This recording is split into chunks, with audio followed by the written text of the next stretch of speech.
عندك مشكلة في ذنوب الخلوات مثلا ما قدرت تحله، يقول افعل مثلها عبادات خلوات.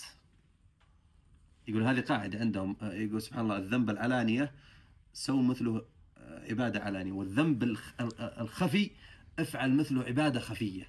هو يقول خوافي للخوافي. الخوافي للخوافي، في الظاهر كلامه مقطع زي كذا، الخوافي للخوافي.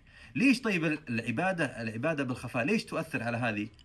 لأن أنت مشكلتك أصلا في عدم تعظيم الله إذا كنت لحالك. هو هذا يعني لما شخصك أنت عندك مشكلة في عدم تعظيم الله، الله ليس له قيمة كبيرة في قلبك إذا كنت وحدك. كيف أعظم الله في قلبي؟ نقول خلك لحالك وأعبد الله لحالك. عظم الله بالقلب. فتنبت شجرة التعظيم لله سبحانه وتعالى، يكون الله سبحانه وتعالى عظيم في قلبك مرة ومرتين، مثلا تسبيح، مثلا سجود، بكاء، صلوات، ركوع، قراءة قرآن، صدقات في السر. هنا تصل إلى مرحلة أنك تراقب الله جل